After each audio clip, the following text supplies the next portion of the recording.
On the side, just beyond the iron fence, the edge of the rocky escarpment plunged down towards the Gulf of Trieste.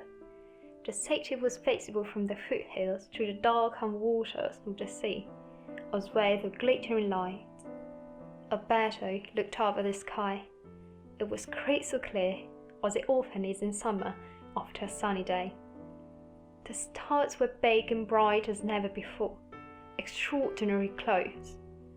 Alberto gazed at them and saw them, really saw them. There weren't tiny dots of light pasted onto the vault of the sky. There were worlds, dates and suns, and the sky was not a vault but an immense space, an ocean of air and emptiness that began a centimetre above his shoes and went on to infinity. Dober dan, Eurocon 2020. I am Lorenzo Davia and I speak in behalf of the Fanta Trieste. We are an Italian group of science fiction authors based in Trieste, and our community derived its name from the Italian word for science fiction, fantascienza. We have noticed the high concentration of science fiction enthusiasts and fandom activities in our town, higher than the other part of Italy, and so we started investigating the origin of this special involvement. The relationship of Trieste with science fiction dates back to the 19th century, and it continues with the International Science Fiction Film Festival in the 60s, the first Eurocon in the 72, up to the new film festival since the last 20 years. In this panel, we will explore the deep relationship. We will see the contribution of Trieste people to science fiction and how a fandom connects with this territory. Thank you so much for joining us today. On gloomy mornings, the dividing line of the Adriatic waters tended to disappear, making the sea and the sky seem a single whole that swallowed up even the barren ridges that stretched from Coppa to Prosecco. Beams of rainbow light perpetually passed the variegated iridescences from Monte Grisa over the ripples of the sea, almost as if to assert the domination of human intellect over a never hostile environment.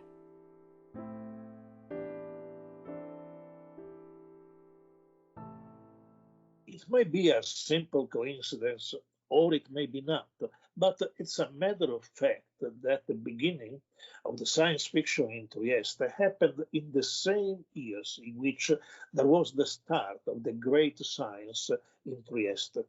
The Science Fiction Festival began in 1963, and the ICTP, the famous International Center for Theoretical Physics, headed by the future Nobel Prize Abdus Salam, was created in 1964. And in that same year, the Astronomical Observatory had a real rebirth thanks to the arrival of Margherita Hack. This was just the beginning of the great international institutions in Trieste. In the 1970s and 80s, we had the SISSA, the Area Science Park, the Synchrotron Electra, the International Center for Genetic Engineering and Biotechnology. So the so-called Trieste system in science was celebrated in a certain sense just a few days ago with the ESOF event about Trieste, City of Science in Europe. And like in the past, also today the Science Fiction Festival has always organized meetings and events with the scientists of Trieste and from outside, a sort of intellectual link between science and science fiction. The rain has stopped. The air is clean. The puddles reflect the lights of the street lamps and the lights of a few cars. People stay inside their homes, frightened, or trying to cross the border. An armoured police car passes by. Mounted on top is some sort of antenna. Who knows if it serves any purpose? They're probably just trying to reassure people, keep them quiet. But the line of cars that saw at the border tells a different story.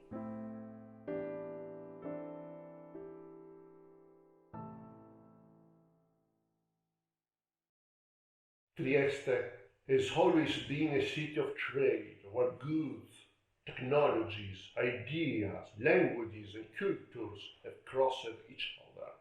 The place where this happens is the border. A place that is not simply geographic, it is a dimension where one thing ends and another begins, so that more than one reality can coexist. In this singularity, the literary humanistic spirit also borders with the scientific one. On one hand, writers of the depth of Joyce, Svevo, Saba and Magris, and the presence of so much neoclassical and eclectic architecture. On the other hand, scientific realities such as the Electrasynchrochrone, the SISA, the Oceanographic Institute, and the Horrakh Science Park. Science fiction is a convergence point on this border, where it finds the humus it needs for growing.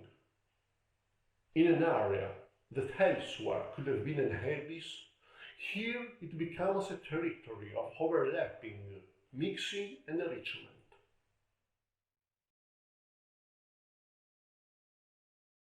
Hello, I'm Jacopo Berti, and I'm speaking about the novel Ad Astra, written and published for the first time by Antonio de Versa in 1884, and again in 2017 by Zona 42, with my editing and preface.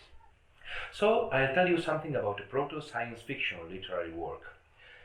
The prefix proto is correct when we use it to point out that the word science fiction didn't exist before the American Golden Age, so no previous work could really belong to science fiction, especially if we consider the contemporary expectations of the community of readers a primary feature of the genre itself. Sometimes in proto-science fiction works, especially in the older ones, some basic features of the genre are lacking, but this is not the case of our novel. An experienced bookseller suggested me to look for a 19th century science fiction novel in the Trieste Civic Library. When I found and read it, I understood that this book didn't reach its full potential at the time of publishing because it was at the cutting edge of speculative fiction and just too much imaginative for its contemporary audience. That is why I realized that my job as an Italian literature PhD was to propose the book to a publisher and to edit it. The author of the novel was an eclectic character, an Italian mother tongue Dalmatian, lawyer and journalist, living in Trieste when the city was part of the Austro-Hungarian Empire. He was editor of the Trieste Observer, a local newspaper whose main interests were politics, economics, and business. The newspaper had a very positivist tone, being every scientific or technological progress a good news for the society. Therefore, it published many articles about these topics, and the director was always up to date. And here it comes, the first important feature of science fiction, relying on real science to imagine a future possible world. The speculation is not just about hard sciences, but also involves politics, economics, sociology, and communications. Another very science-fictional feature is creating neologisms to define new technologies and ideas, as much as using science-based metaphors to explain the motion of the human souls, compared to electricity or to magnetism. Trieste was the main port of a multicultural empire, so it wasn't difficult for de Versa to imagine a unified world, ruled by a sort of United Nations institutions, whose main concern is dealing with overpopulation and with the best way to free the human race from the tiny fishbowl of the earth and colonize the stars. The means of transport would be a swinging vehicle which uses the centrifugal force to soar in the air and reach astronomical speeds. A Triestino scientist actually conjectured this technology some months before the publishing of the novel. De Versa was a modern man with a modern mind, and we can see that in his book. The character who made it possible to reach the moon is a woman, which is rare even in the 20th century science fiction.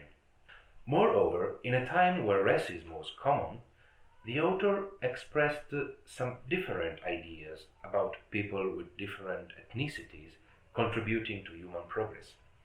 Finally, De Versa was aware that the technological enthusiasm is just a little more than a rhetorical tool, and expressed it in the following lines. August the 26th, 3850. The day the first voyage to the moon was embarked upon will remain an eternally memorable date in the annals of humanity. And should it not last eternally, humanity must hasten, at least to make every effort, before disappearing from the face of the earth, to eternalize the memory of that magnificent event using all possible forms of graphic representation, and these shall be transplanted to all these celestial bodies that humanity will have occasion to conquer. All this being said, dear reader, to give you an idea of the tone, the sentiment of glorification had acquired as the great day approached, while I, a modest historiographer, continue to tell the story.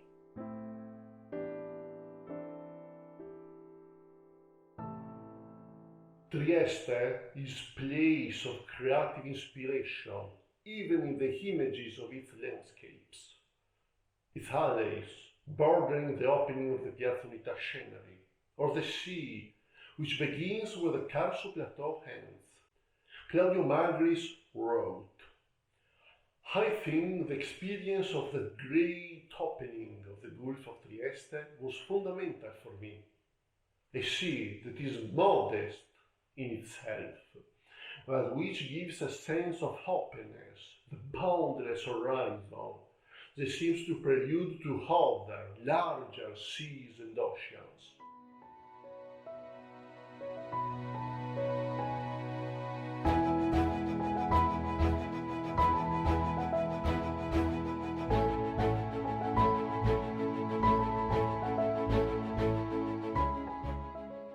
The Trieste International Science Fiction Film Festival began in July 1963 thanks to a group of journalists and film critics linked with the famous Venice Film Festival and with the support of the municipality of Trieste. They had more contacts with the world of cinema more than with the world of science fiction. Anyway, in those early days, along with movies by prestigious directors such as Jean-Louis Godard and Joseph Losey, and also important art exhibitions, for instance, in the field of surrealism, there were also exhibitions of books and magazines in order to explain the history of science fiction literature and also its extension to the whole world of the fantastic, from Gothic to horror. And over the years, many famous science fiction writers were invited to Trieste. Arthur C. Clarke, for instance, came to the festival twice, in 1966 and in 1971, and that is before and after the release of 2001: A Space Odyssey, the famous movie by Stanley Kubrick, whose screenplay was written also by Arthur Clarke. And then Brian Aldiss, John Branner, James Blish, Harry Harrison, and so on. And at that time, I worked at the newspaper Il Piccolo in Trieste and wrote articles about science, technology, and science fiction. And I covered also the science fiction festival. And I had some very, very great remembers of those days. For instance, in 1966, there was a very important round table about the possibility of life in the universe outside the Earth with Arthur Clarke and with Margherita Hack, the very famous Italian astronomer who had recently become a director of the Astronomical Observatory in Trieste. And the 1967 edition took place just in the shadow of the moon, so to say, because in those days, in July, there was also the first expedition to the moon with Apollo 11, and the launch of the huge Saturn rocket to the moon on July 16, 1969, happened just in the days of the Science Fiction Festival.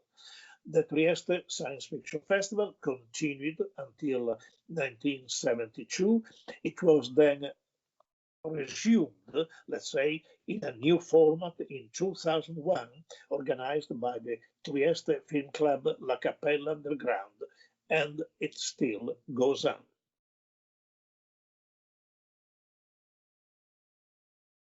The history of modern science fiction in Trieste began in the wake of the Science Fiction Film Festival in 1963.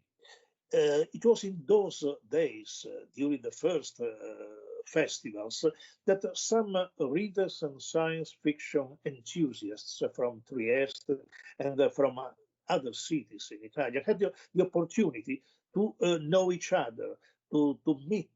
And there was a sort of melting pot of knowledge and exchange of opinions. So, many of those young people, then in their 20s, like me, became then journalists, writers, worked in publishing, in schools, in universities, in scientific research.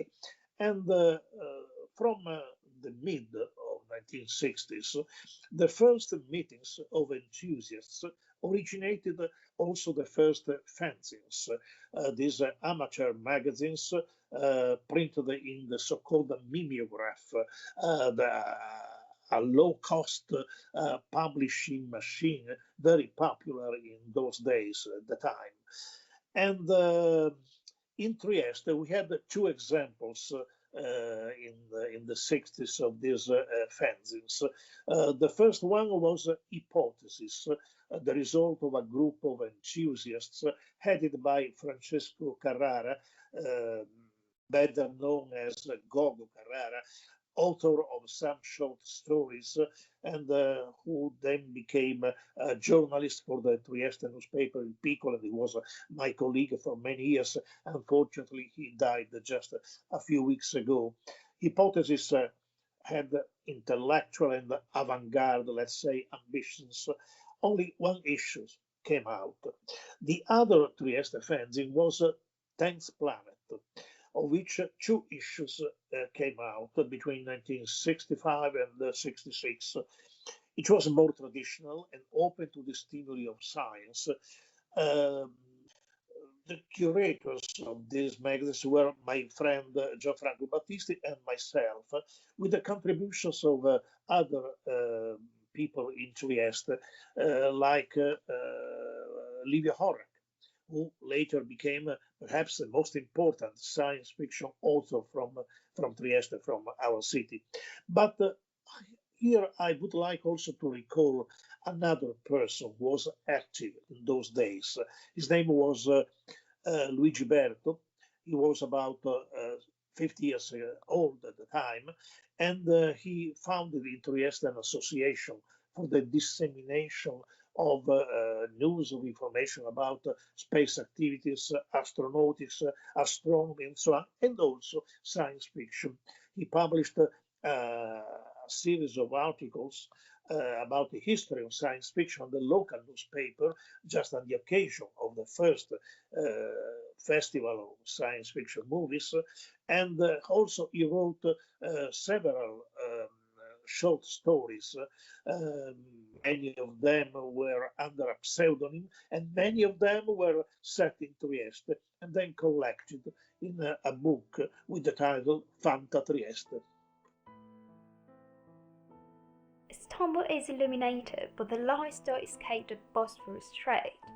Sharks, anti-atomic refuge, marvelous villas, the ghetto, the most desperate poverty, and the hunger crushing little by little, hour by hour, this last stronghold of Western civilization. No one cries under radioactive ashes.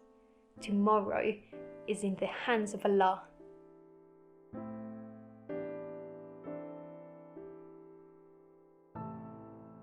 In 1972, Trieste was the location of the first Eurocon, the first European science fiction convention. The decision was made 2 years earlier in Germany, Heidelberg, on the occasion of the so-called HiCon, the 28th World Science Fiction Convention, the first organized outside USA and outside UK. And for the choice of Trieste, it was very important to have the international contacts of Giampaolo Cossato. Giampaolo Cossato was a very active science fiction enthusiast and a very good translator who lived in Venice, but had lived also for a long time in London. And in Venice, together with Gianluigi Missiaia, he had created the Science Fiction Center in Venice, which published a very rich bulletin, basically a semi-professional magazine, to which a large number of science fiction fans, not only Italians, collaborated.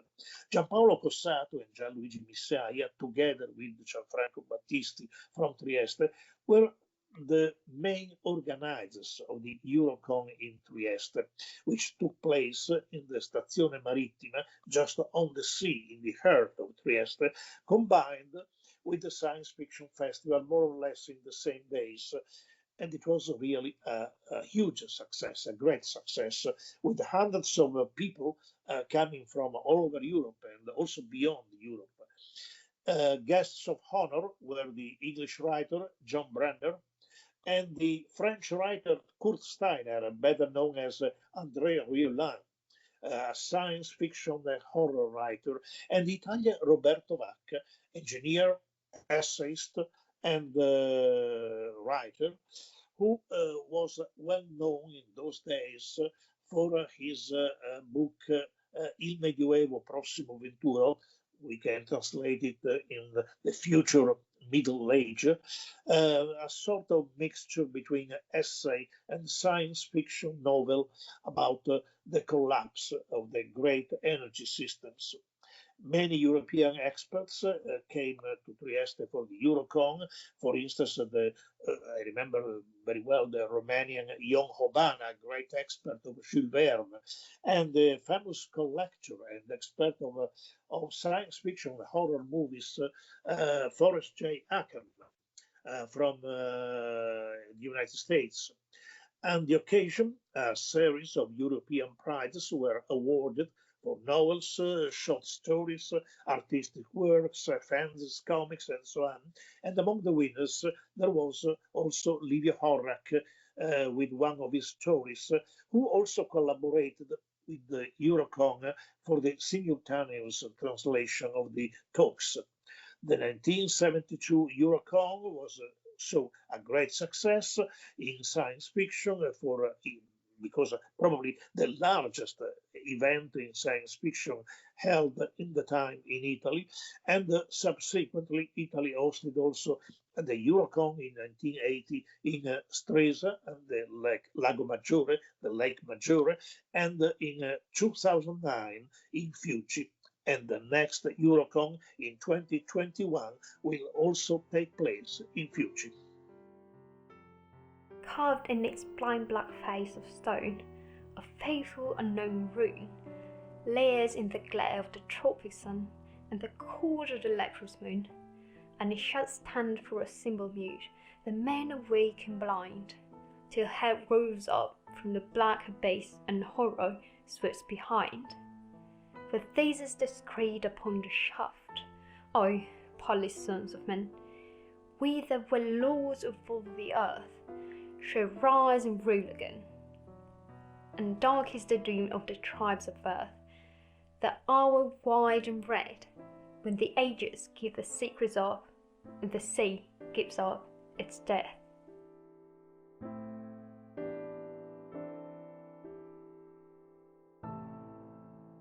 Buongiorno.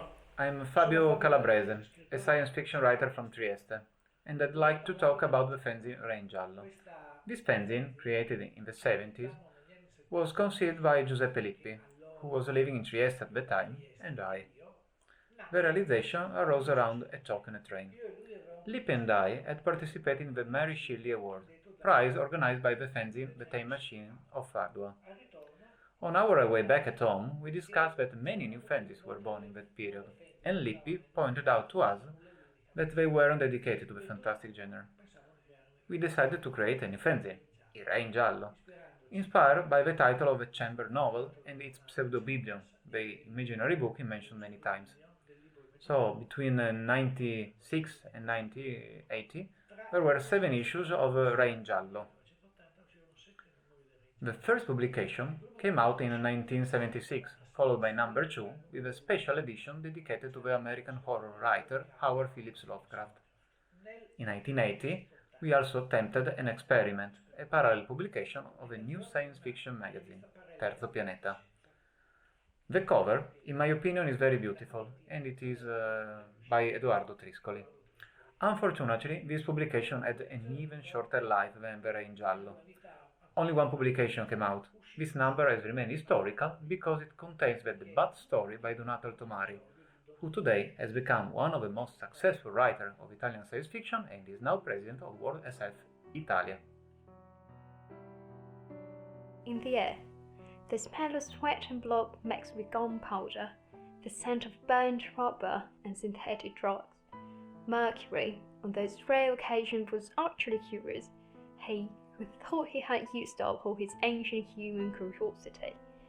He wondered what would have happened if the generals had entered the city armed with other flags. Would it have been a bloodbath or a popular celebration? He didn't know. No one in the city knew. They were waiting, all of them, together, for a great sea tide of the border.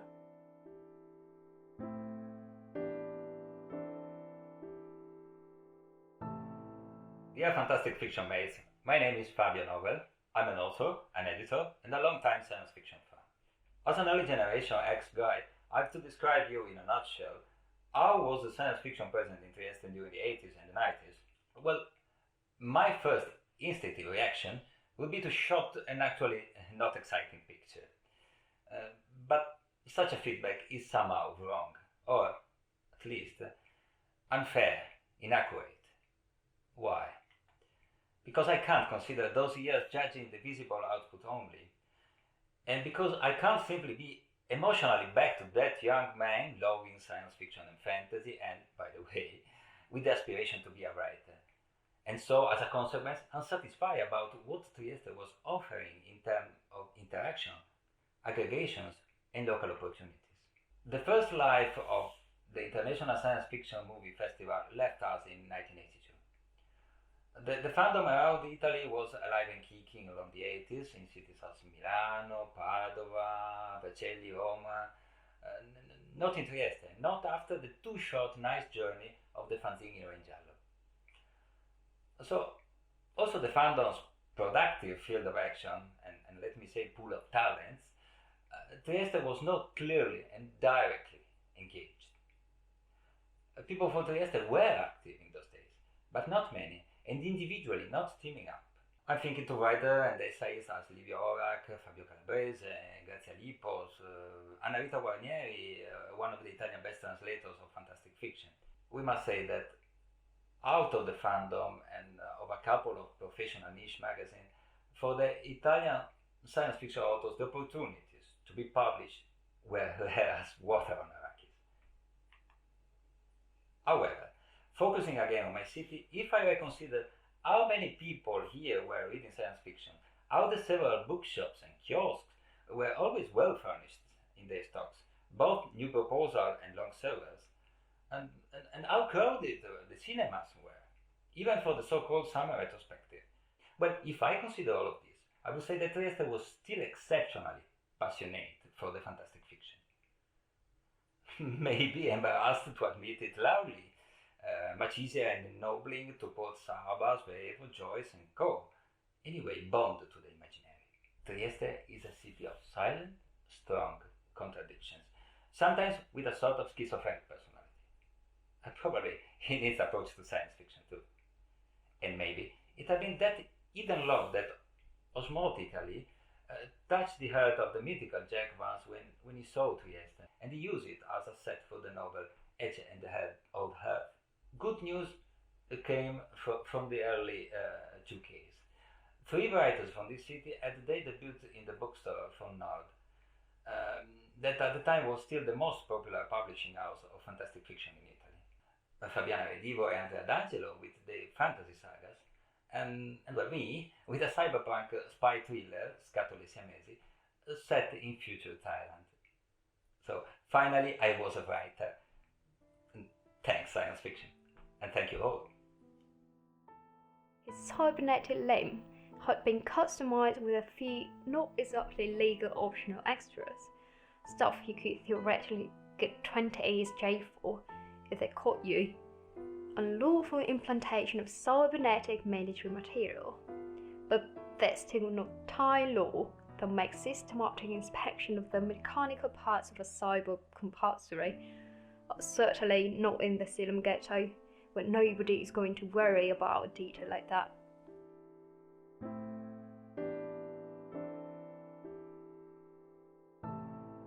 Hello everybody, I'm Roberto Fulani, and I will speak about Continuum, the fanzine who which I was curator from 2000 to 2030. The golden age science fiction prophesies that the 21st century man would colonize space with terraforming of solar system worlds and maybe even outside it.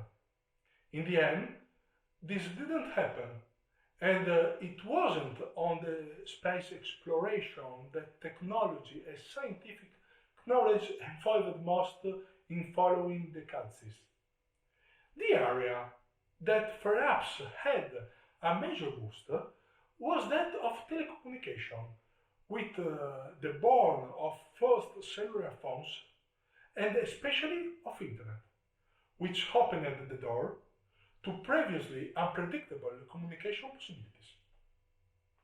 It was the internet spread with the 1.0 web and the 56 kilobyte modem that crackling to every connection, maybe you remember, that made the continuum experience possible. Among the many personal websites flourishing, mine should soon have been online too. A modest collection of reviews and short stories formatted in HTML language and destined to be visited by friends and a few curious web navigators. Later, however, I met Fabio Calabrese, who offered me a considerable amount of materials, essays, short stories to put online. Having within my contacts some important Italian science fiction writers, I had an idea. What if, instead of putting a personal website online, I had created an online magazine? Thus was born Continuum, a magazine that published only science fiction, but of all kinds: sociological, space opera, dystopia, cyberpunk, what if, and so on. Continuum became one of most known science fiction magazines on the Italian scene. There were many regular and occasional collaborators from all over Italy, but the heart was precisely Trieste. I was the curator, Calabrese was the non-fiction manager, and Benussi managed the reviews area. A beautiful adventure that was being kept for 30 years and gives us a lot of satisfaction. like being able to talk about it here with you today. Thank you very much. It is fitting that the sunset of our world comes now, while we still have something worth crying about. A glorious sunset, and my solitary footprints eaten away in places by the waves. In 20 seconds, the sun will crystallize, and perhaps my footprints will remain sculptured in molten glass for millennia. It's a shame Anna isn't here to keep my footprints company. In 20 seconds, the sea will evaporate, and the air will burn, and billions of dreams of a better future will go up in smoke. I don't know why I did it, but I started walking towards the deep water, towards the sun. How much longer do we have? 5, 10 minutes? The water is up to my knees, but the sea is calm. A stupendous sea for going out in a fishing boat, for casting nets offshore, nets that nothing will ever feel.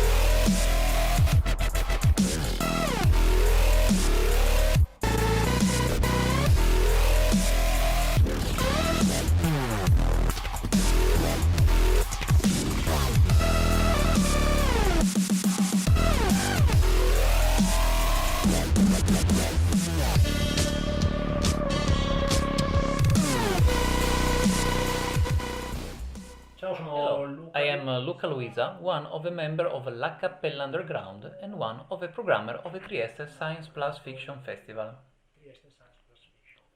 The Science Fiction Film Festival, born in 1963 and concluded in its early form in 1982, was a pioneer of its kind.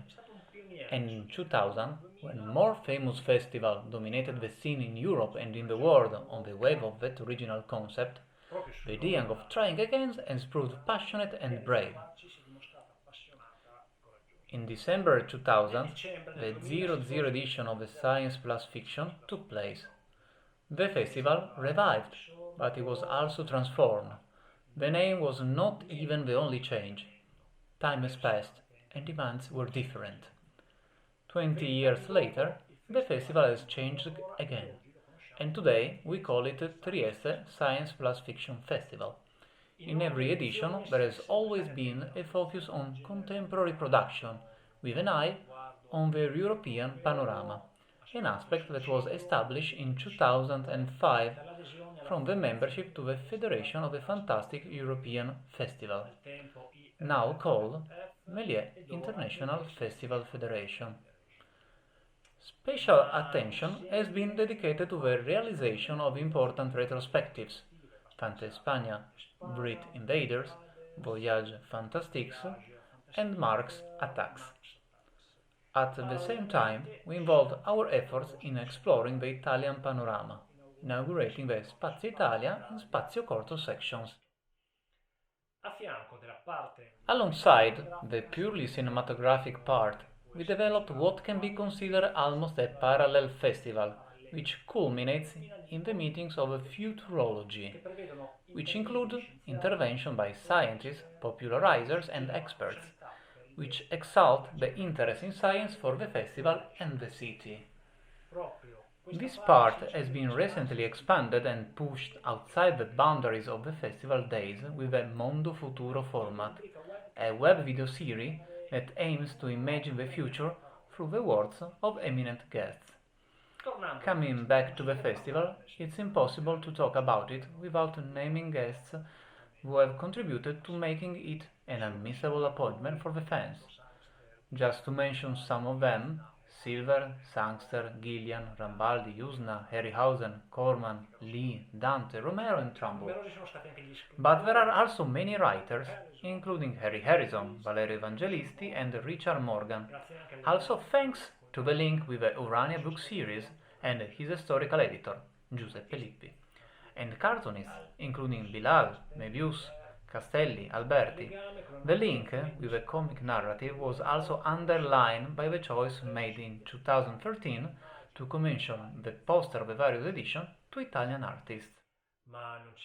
But we have not forgotten the professional in the sector, a reason for which in 2016 was created the Fantastic Film Forum, a meeting point for who produce movies, lead them and create them. Also with special events and format dedicated to kids and next generation of future enthusiasts. The education program. In summary, the festival proposes to connect the various manifestations and declination of the fantastic genre in the cultural industry, an aspect that most recently pushed us to also explore the video games universe with the format Play It Again, and with the attention addressed to new and talented artists of the digital illustration. The success of the festival and its growth required changes in terms of spaces for the cinematographic projections and for the events in the city territory. The first location was the Cinema Excelsior, then moved to the multiplex The Space, the Cine City at the time, then Sala Tripovic and Miela Theatre, and then to the magnificent Politeama Rossetti Theatre. It is possible to sense the growth of the perception of the festival dimension and feeling the idea that it is an important event besides a party. The working group behind the festival is more or less stable. There have been interchanges in the recent years, but the family is large, curious, passionate and growing. The future, which is our key theme, is evolving, as is the fruition of films through new technologies. In a moment like this, where social life in present is discouraged, inventing new ways to make the community united, I believe is imperative. So we invite you to join and increase our family. See you in Trieste!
Out of the clear May sky emerges the outline of the statue of Athena, relocated to the top of the staircase, exactly where it had stood in the past, when students in the evening sat beneath her gaze, waiting for the sun to vanish into the sea.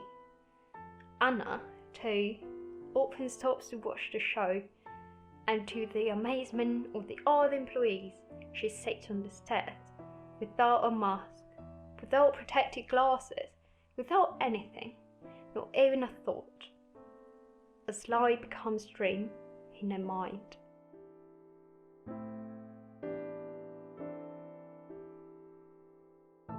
Passion for science fiction here in Trieste is continually boosted by the work of Cappella Underground, the festival and its collateral events.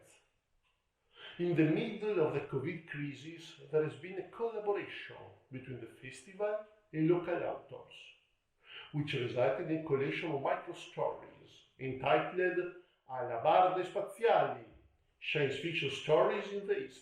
This is just one of the latest works produced in the territory, where in recent years local science fiction has found renewed enthusiasm. Now I'm gonna tell you what happened. So it was me, Simonetta and Fabio. We met for the first time by participating in the 2017 Urania Short Prize, where we arrived finalists. Is it a coincidence? I don't think so.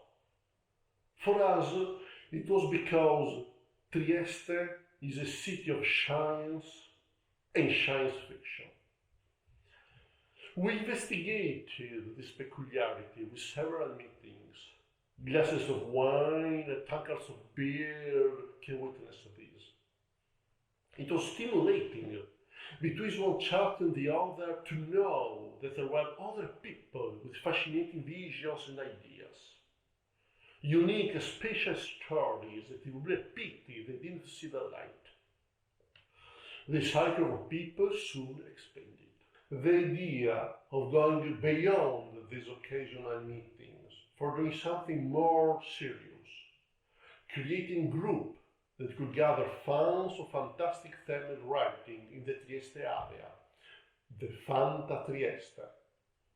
We discovered that we found ourselves on the shoulders of a rich and varied world, made up of enthusiasts who put their soul into it, strong readers, generations of authors, refined essayists and events with a very long tradition, a microcosm of science fiction at our fingertips.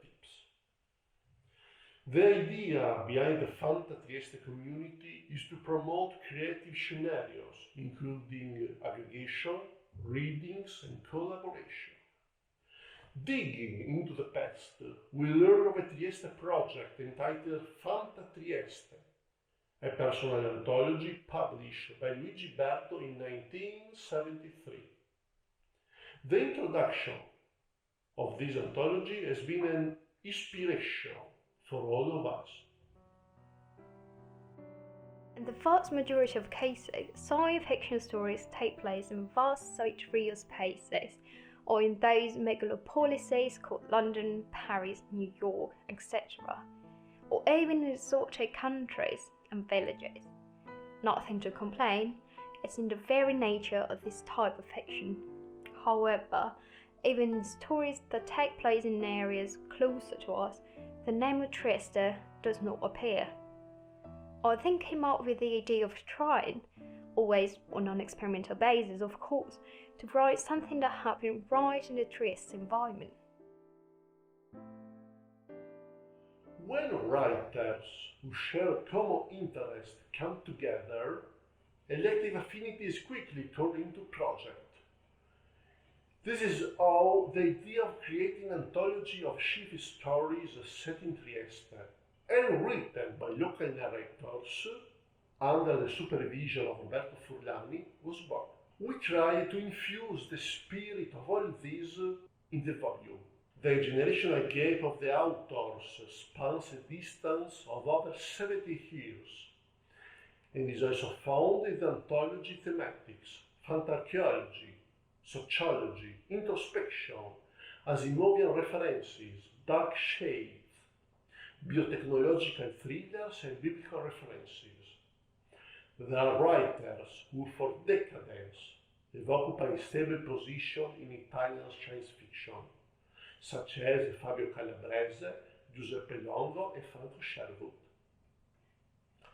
Alex Tonelli, editor of the Versi Guasti poetry series for Kippel, and Alessandro Manzetti, also known as Caleb Battiago, twice winner of the Bram Stoker Award, also have a notable curriculum, well-known explorers of the areas of the imaginations contiguous to pure science fiction.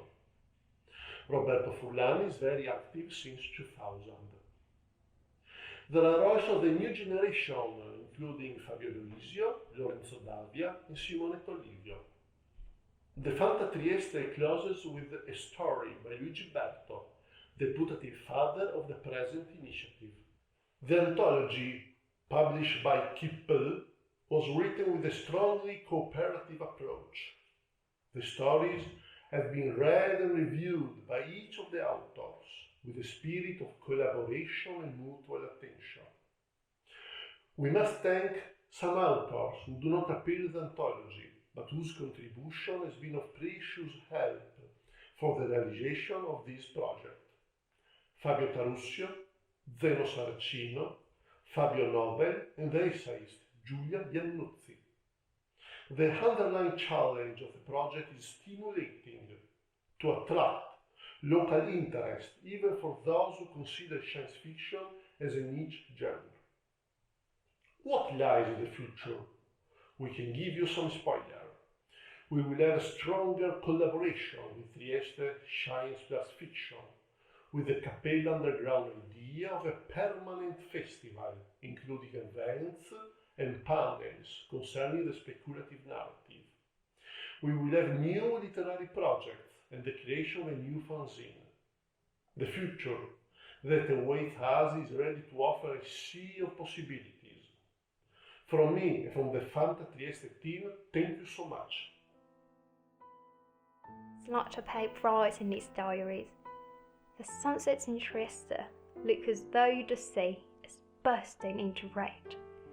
Solid colour, not scattering the air, but attaching thick layers to things. Virulent colour, a magnificent scene, the sun burning the sea. Clearly, it wouldn't die out.